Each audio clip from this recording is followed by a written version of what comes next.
My name is Justin the Clue, and I'm here today with Will Sloan. And you're listening to the Important Cinema Club. And this week, Hoo-Ahs! We're talking about Al Pacino. It's not Al anymore. It's Dunk! Dunkachino? Do you know that they wanted, not Dunkin' Donuts, Starbucks. Mm-hmm. You'd say Frappuccino, which makes more sense. But here's Dunkachino's funnier. Dunkachino's funnier, and also, like, an Adam Sandler movie at Starbucks? No, I don't think so. Adam Sandler's the people's... working man. He's the people's filmmaker. Now, do you have a very strong opinion about Al Pacino, or have you ever had a strong opinion about Al Pacino? Well, I was thinking about this. I take Al Pacino for granted a bit.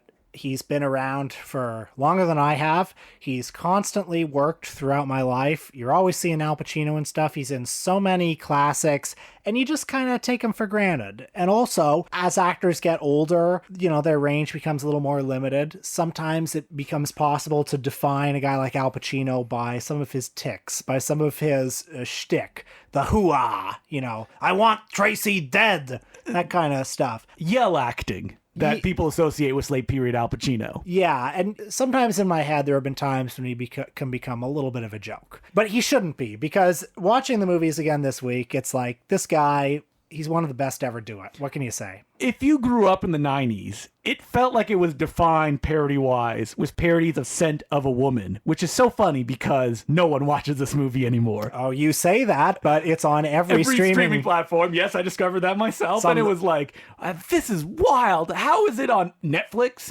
YouTube, like Google, Amazon Prime? Like, they need Scent of a Woman. And a lot of people have logged it on Letterboxd, so people are watching this movie. We bring up Scent of a Woman because it's notable for one thing. This is the Al Pacino episode. It broke Al Pacino, some would say. This is the Al Pacino episode. We wanted to talk about some of Al Pacino. I don't think we have to waste a lot of time explaining who he is at this point. You know him. The Godfather, Scarface, Attica, Hoo-Ahs, Latte Light. This whole trial is out of sight. Do you think Al Pacino knew all of the quotes that he was saying when he sung that Dunkachino song? We should have structured the episode through the Dunkachino music number, and every line that he says, we would then break it apart. But they pull me back in with Hazelnut too. Okay, so what's great about that musical number is it's so low rent too. Like, the mix isn't quite there. It sounds tinny and small. Like, it feels incomplete, which just makes it that much funnier. It's possible we've already lost some people with this. Dunkachino is that great scene from the Adam Sandler film Jack and Jill, where the whole plot of the movie is that Adam Sandler is a Dunkin' Donuts marketing executive who's trying to get Al Pacino to do a commercial. Al Pacino playing himself. Yes, and Al Pacino falls in love with Adam Sandler's sister, also played by Adam Sandler. So Jack and Jill, not good. Every scene was Al Pacino trying to have sex with Adam Sandler, gold. And this is why I shouldn't take Al Pacino for granted, because in that movie, he rocks. He's amazing. Totally committed. And totally self-effacing as well. Lots of funny jokes about his Oscars in the film. And also, here's the thing. Robert De Niro, we've all said that his late period is not very good. A lot of lazy performances and a lot of lazy movies. Yeah, Robert De Niro, he sits in the chair, he frowns, because that kind of subtle intensity is what you think of when you think of Robert De Niro, which takes very little effort. And De Niro can be very good still. I want to fuck a horse! Dirty Grandpa, case in point. He can be wonderful.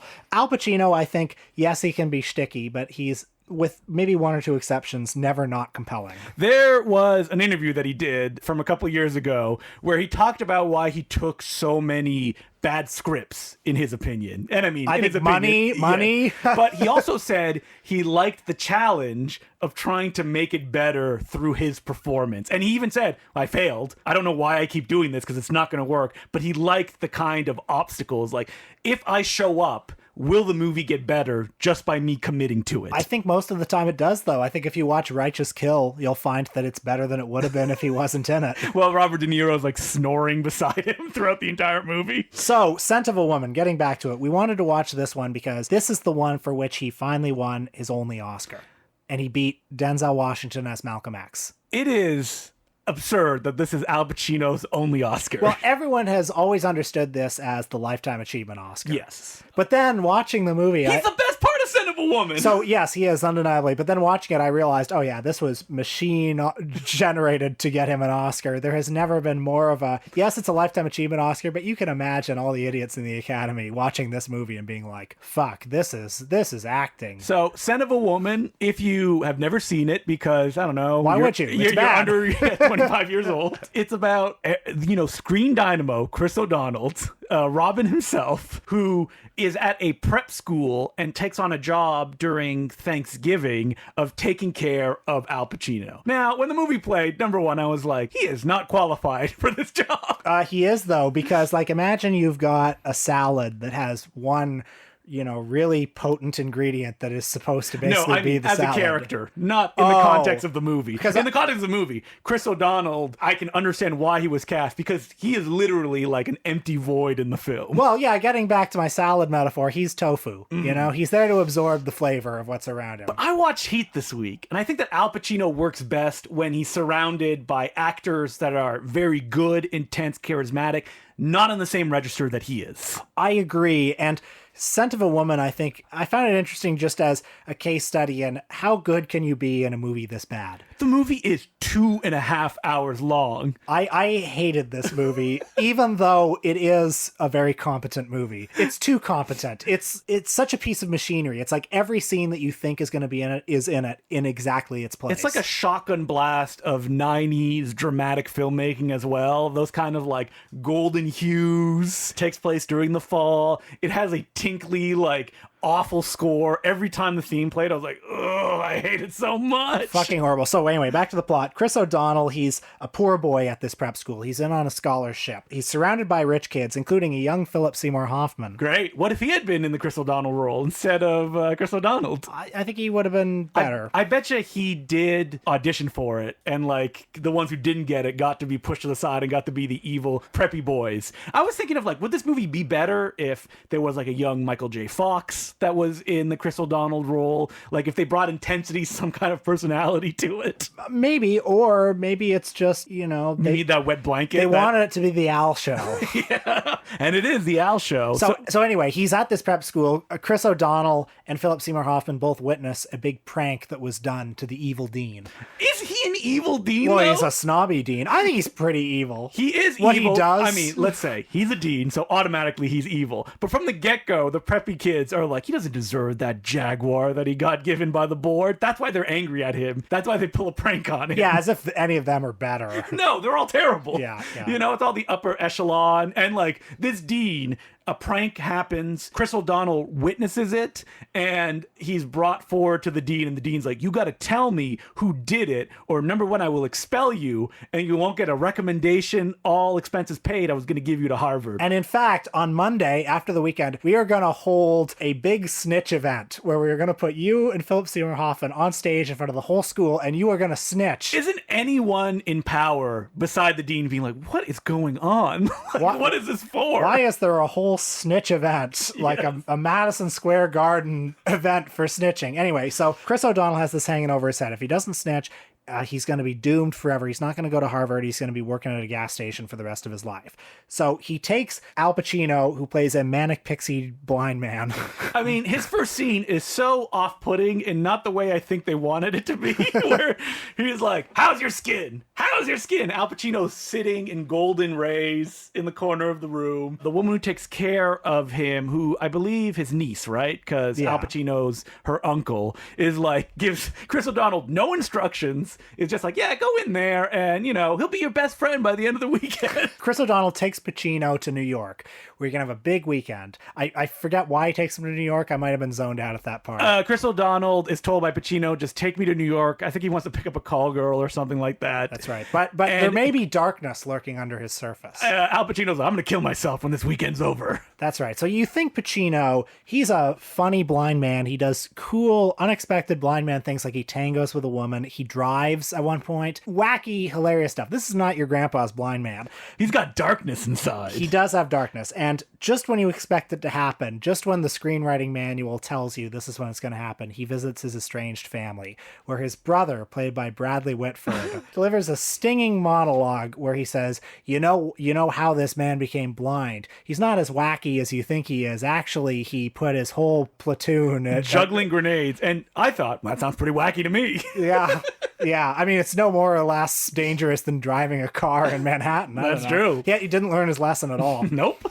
And Al Pacino has his big Oscar moment that I'm sure they showed during the clips. Oh, where he's like, shameless. he's like, I'm a bad man. Finally, the weekend ends, and Chris O'Donnell goes back to his prep school where he's on trial, where he's at this kangaroo court, on trial for the crime of being too good a boy. Yeah, for not snitching on his friends. Because they know Chris O'Donnell had nothing to do with this. They know, yeah, he didn't have anything to do with it. But if he does not snitch, then he will be doomed to a life of Poverty. So he's on stage, him and Philip Seymour Hoffman. Philip Seymour Hoffman is there with his titan of industry father, and his father's whispering in his ear, and Hoffman's like, well, I think it might have been those three boys.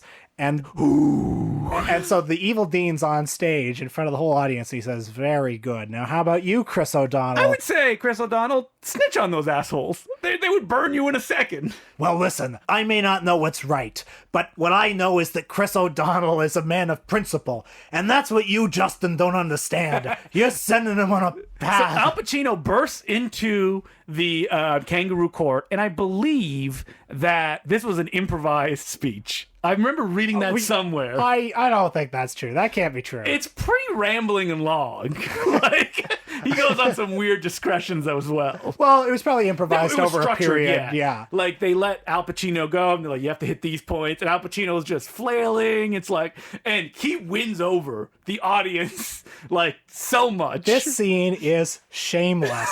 He's in front of the He whole... might as well have put on, like, a red nose, Patch Adams style, and been like, honk, honk, at the end of it. He just goes on stage. He says, I'm Chris O'Donnell's new dad, so I'm here to represent him. Why are the dads on stage with the boys? I don't know. According to this kangaroo court, they have to be. And so the evil dean is there. He's got his gavel, and he's like, sir, you're out of order. But if you know one thing about Al Pacino, you'll know. I'm out of order! You're out of order! The whole damn system's out of order when it's right. Al Pacino on trial. And justice for all. And Al... Attica, out of sight. And Al's like, Your Honor, this boy is so good, and what a rotten school this is, and this is the best boy. And it goes on if there was any respect, the respect not turning against bad men. It's about keeping the status quo of the rich protect the rich. They cannot be injured. And what I know is that this is a good boy. And then it goes on like that for 10 minutes, and then everyone applauds. Yeah, they jump to their feet and applaud. And then the school's judiciary committee. And by the way, the whole time, the evil dean's on the stage. He's got his gavel in his hand. He's like, sir, order in this court. But no, there's no... He's lost the audience. The evil dean doesn't have the audience. And the whole judiciary committee, who should be in the evil dean's pocket, the evil dean should own them. They say no. Instantly. Chris O'Donnell's the dean now. Yeah, they might as well This have is been his school. The Jaguar is now Chris O'Donnell's. And it's all thanks to Al Pacino. Yeah, who essentially, I assume, like, ascends to heaven or walks on water at the end. So anyway, this is the Scent of a Woman episode. Al Pacino's performance, though, in this film, that's what we're talking about, not the context that it's in. Well, it's hard to divorce the two, because I think, like the movie, his performance is shameless. Yes.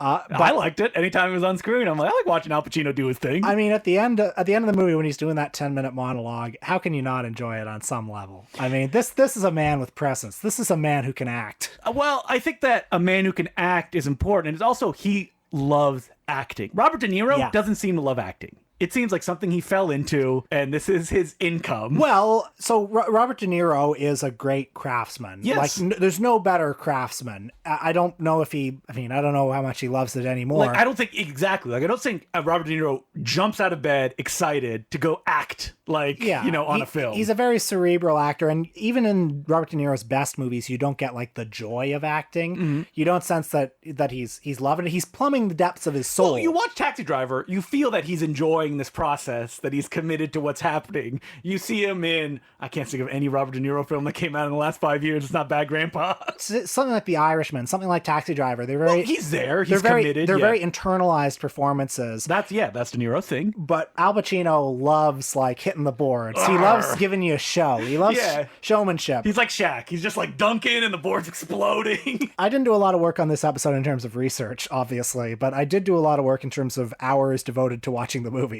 Especially when Scent of a Woman's 2.5 hours long. Because I watched 3 movies, all of which were getting close to 3 hours. Mm-hmm. I watched, I didn't tell you this, I watched The Godfather. Oh, you did? You popped in, I assume, that 4K new Blu-ray, gave it a spin? Yeah, I thought, when am I going to watch it next? The Godfather's a movie I watch every 8 to 10 years. And I watched Heat. So there you go. We I watched covered... it too. Oh, you did? Yeah. Man, you did your homework on this I saw. one. Well, I wanted to watch Whoa. that. Yeah.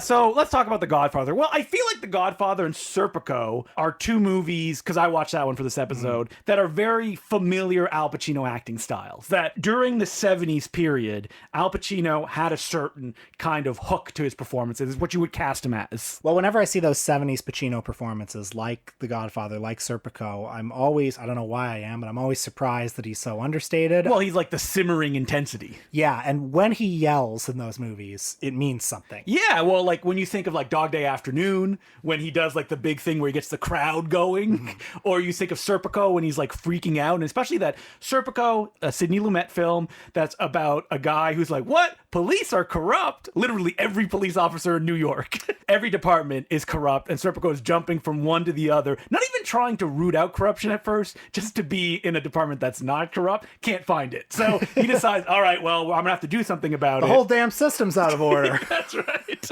And he has a lot of difficulty doing the bare minimum. And if you look at his life story, Serpico then had to move away from the United States.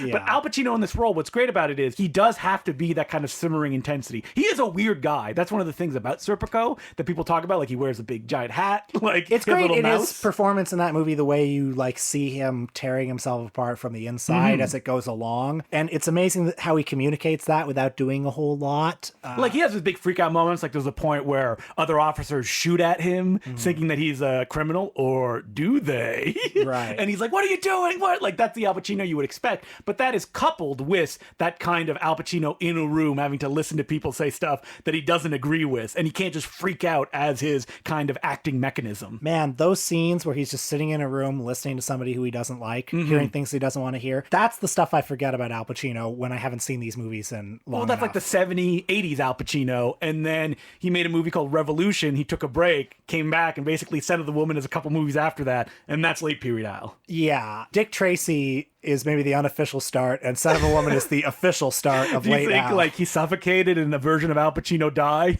only to be reborn in Scent of a Woman? You know, here's the thing. I like late Al too. I mean, in The Irishman, of the three central performances, his is the least surprising, but he's so fun to watch in it. When he's tried to do that kind of simmering stuff in junk like Hangman, the movie released by Millennium Films, the people who gave us The Expendables, he's kind of boring because he's like he doesn't really have control of that anymore. Yeah, and something changes when you get older too. I mean, watching The Godfather again, I mean, the fact that he's so young plays a role in it. Like, he's able in that movie to go from being young and inexperienced instead of hopeful, and to the point where he's in and he's hardened by the end of it. And he can't be young anymore. No, he can't. Like, your range does get limited as you get older. The Godfather, by the way, good movie. Overrated, I would say. Yeah, you think so? Yeah, a little bit. Well, how can it not be at this I know, point? the greatest movie of all time. Anytime someone's like, listen, I saw that new Fast and Furious film. It's no Godfather. And it's like, yeah, okay, Godfather, Citizen Kane. Let's retire both of those. Put the jerseys up on the wall. Well, Yeah. I will say that I had a great time watching The Godfather again, and the two main performances in the film, Marlon Brando and Al Pacino, I was kind of blown away by how wildly different they are. Like, Same thing with Heat, though, with De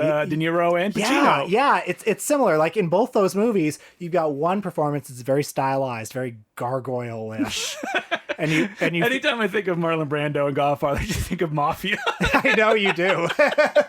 Just with the orange in his house, like the big watermelon and Mafia, great stuff. But yes, I completely agree with you. And both of those styles working together. I mean, we didn't even mention like Pacino early on in his career. He's like, I'm method.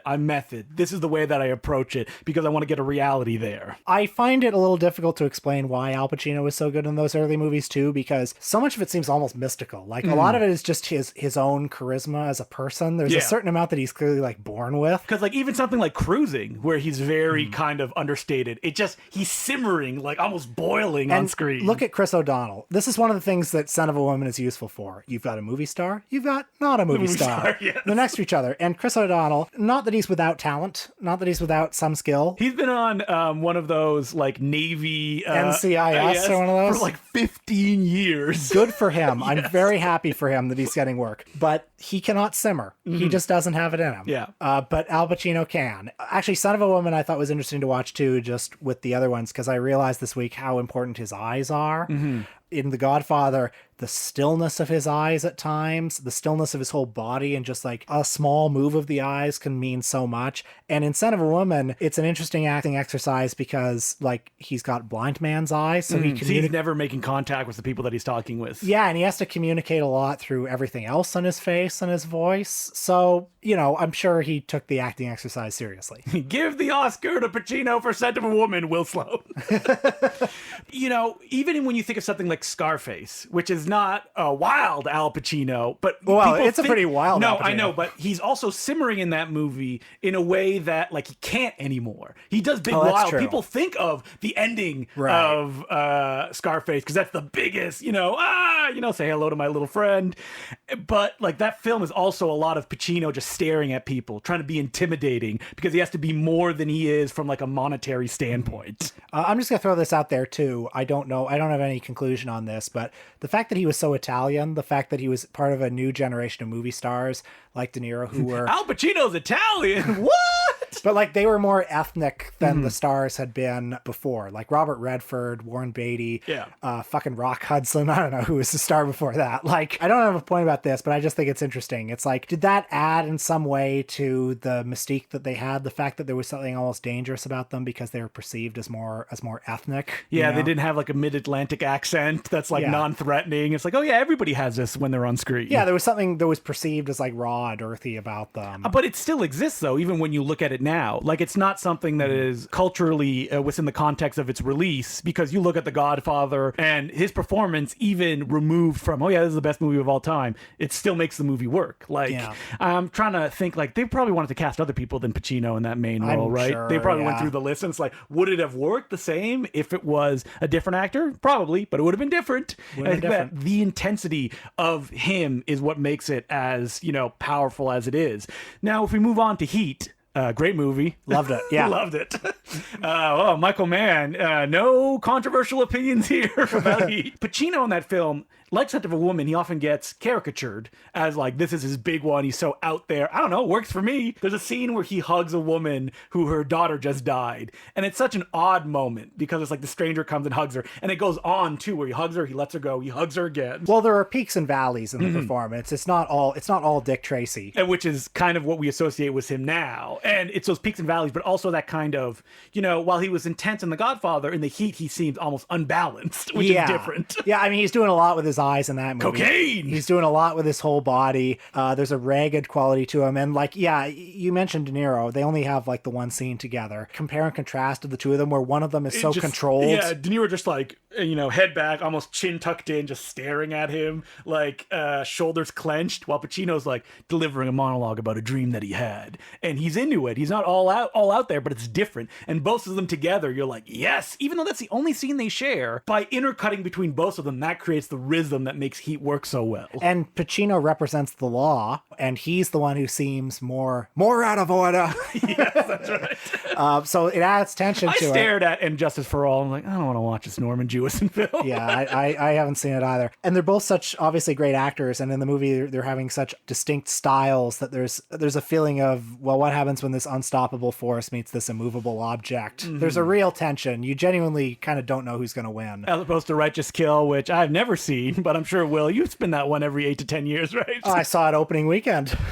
People were very excited, even though that's one of those films. They're like, who directed this? Oh, it's going to be bad. Did you see 88 Minutes? I did a long time ago. TikTok doc. And I don't remember it. Wait, I always get that one confused with 15 Minutes, which is different. That's a De Niro joint. Yeah, that's right. That's right. Man, all those stars, they were in the wilderness when we were growing up. I'm like, what's Harrison Ford in these days? Hollywood. What's the one? Homicide. It was Josh Hartnett. Yeah, that's right. Yeah, that's a real Brando Pacino pairing, isn't it? So Al Pacino, I feel like we've covered basically all the basics because, you got Big Al, you got intense Al, and now we're in Big Al. He's not going away. Like when he was in The Irishman, do you think Scorsese, like that's the performance that he wanted of Pacino? Yes, I do. In The Irishman, I think he's used very well too, because it's like in Heat. You've got the wild man, and then you've got two other performances that are more grounded and who are inward Scorsese looking. behind the camera. He's like, oh man, Joe Pesci's not bringing it. I want some of that Goodfellas energy. All right, Al, you're gonna have to pick up the slack. And I was like, no problem. Yeah. Hoo-ah. Hoo-ah.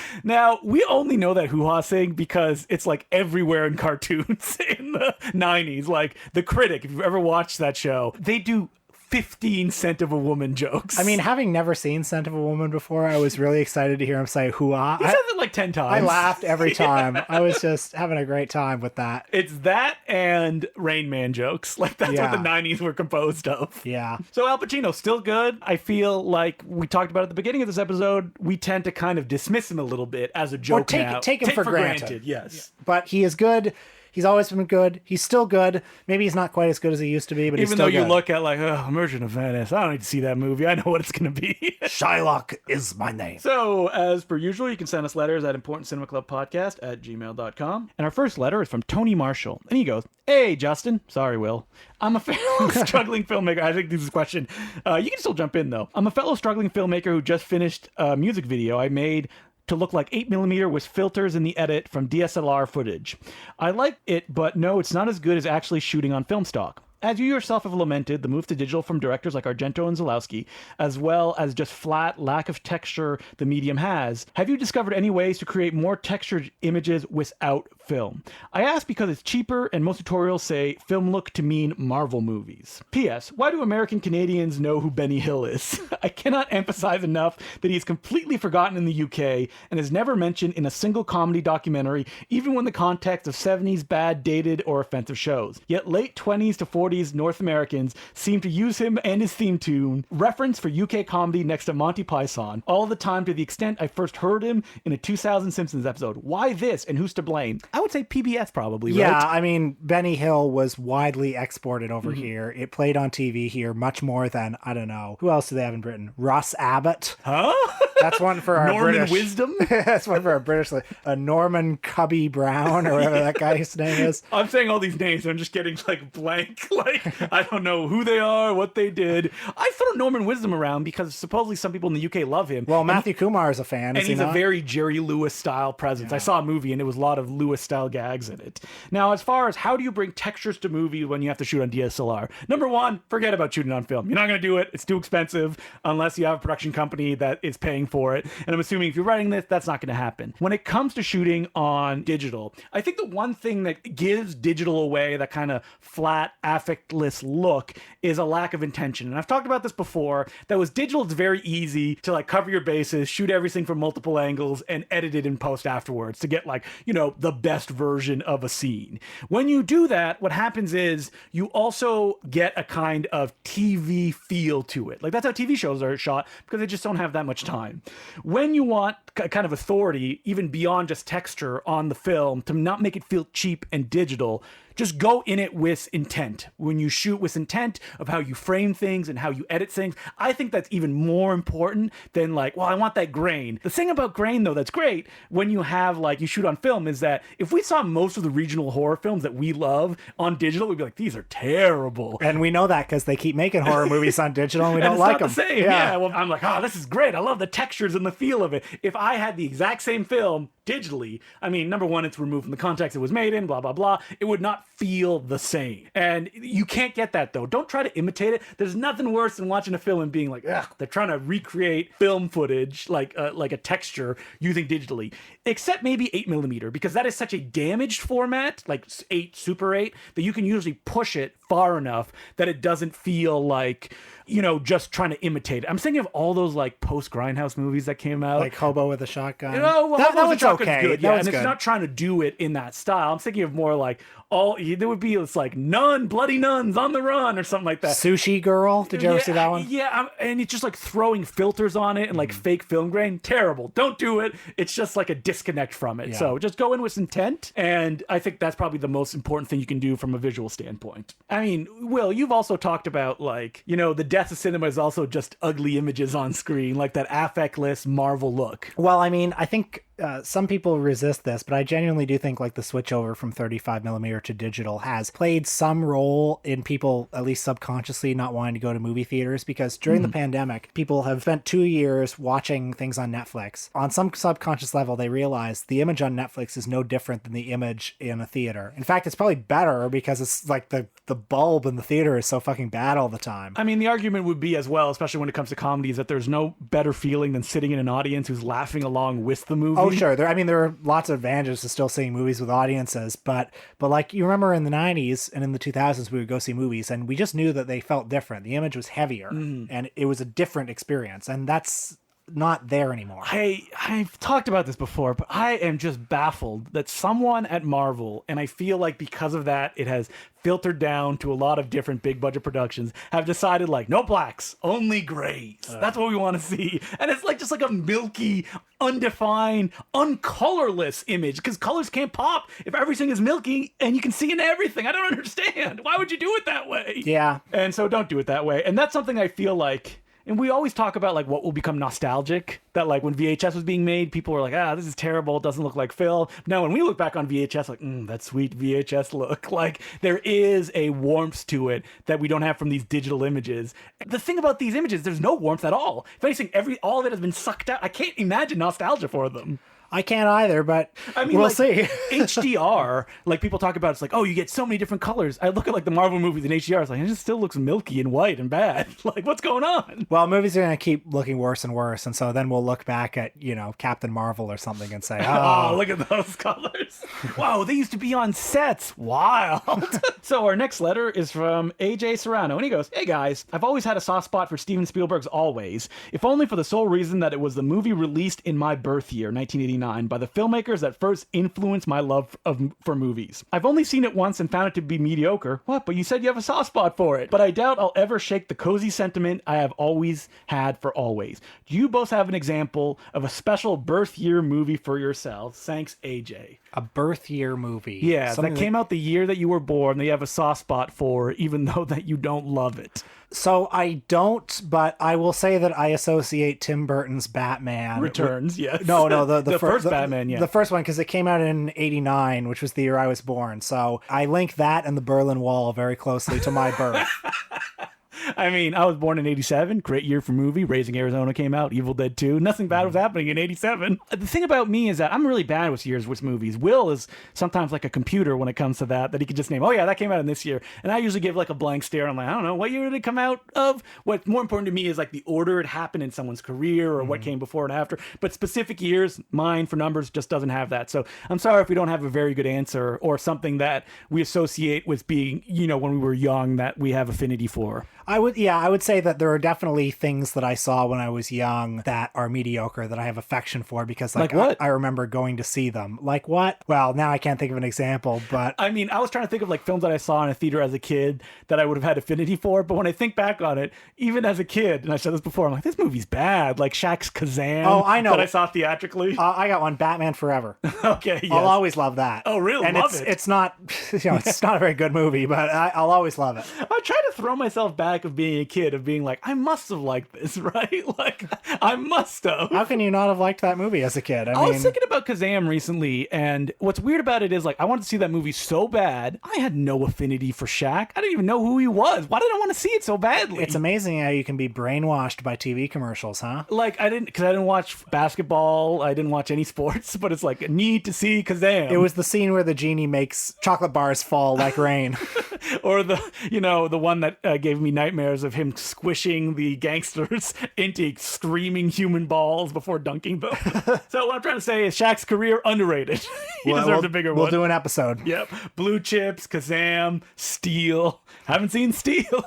I saw Steel. In theaters? No, on video. Oh, okay. Nobody saw it in theaters. Yeah, where it deserved to go. Steel made like $2 million. Can you imagine a superhero movie making that? And that's a film where they got scared about it being associated with Superman because of the time, I believe, Tim Burton's Superman Lives is supposed to come out. Right. So Shaq signed on to it, believing it was going to be a Superman spin-off film because Steel was a character in the, oh God, Superman dies, Steel takes his place kind of thing. And at the last minute, they're like, nope, no Superman references. Why make this movie? I don't understand. can't. Yeah. So if you have any questions or comments, you can send us letters at importantcinemaclubpodcast@gmail.com. And this week on our Patreon, what are we talking about, Will? We are talking once again about Jerry Lewis. Yes, the people demanded. Everyone loves it when we talk about Jerry Lewis. I love it when we talk about Jerry Lewis. So we're talking about his 1967 classic, The Big Mouth, newly released on Blu-ray. By Imprint Films under the label The Columbia Films of Jerry Lewis. We kind of stick to that one period of Jerrydom. So we talk about a lot of stuff we haven't mentioned in previous Jerry adventures that we've had. So you can check that out. Us talking about Jerry Badman Lewis at the Patreon, $5 a month, patreon.com/The Important Cinema Club. So next week, oh man, Will, we're putting on our flak jackets and we're wandering into dangerous territory because we're talking about a Japanese director. You say this every time we talk about a Japanese director. You say that this is a cursed country for us, that we have... Well, it's only cursed because I know that there's a lot of listeners out there that are like, well, that was wrong. That's incorrect. We did a very bad episode about Seijun Suzuki Yes. a long time ago, and that has forever, I think, shaken us. I feel that it's also like... That was our worst episode ever, by the way. That especially, and I've said this before, like Japanese film fans, like they love it. They love it a lot. Yeah. And I would say maybe the same way that, I like Hong Kong stuff. And I just don't have enough of a knowledge base to talk about it, especially because we're going to be talking about comedy, which I don't know how familiar you are with Japanese comedy beyond like, Kitano doing his thing. I know Beat Takeshi. Yes. That's it.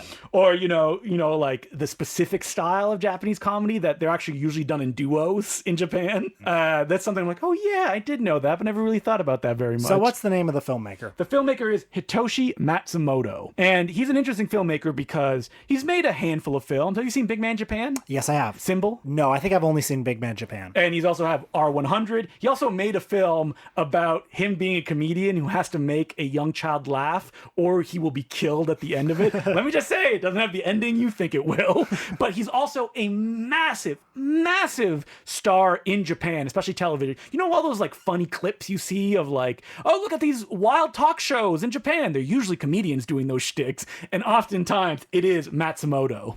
And I also thought about him recently because me and Emily started watching his show Documental, where it's a bunch of comedians in a room who they cannot laugh. And they have to spend 6 hours in a room trying to make the other people laugh without laughing themselves. And have you seen Pie Hell, Will? Have I ever shown you that? No. Where the gimmick is Matsumoto has to spend a normal day in his apartment as comedians stand around him smashing him with pies. So he can't react. And he's like, it's time to read the newspaper. And he just holds up the newspaper and they're just smashing him with pies. And he can't react. Oh, I'll send you that clip. We'll have to watch it. I think that it's interesting as like a comedian that we don't associate that has had no real kind of like, international success, but is huge in Japan. Also very small filmography, so it's easy to discuss. Sounds great. So that's what we're doing next week. Until then, my name's Justin DeClue. I'm Will Sloan. Thanks for listening.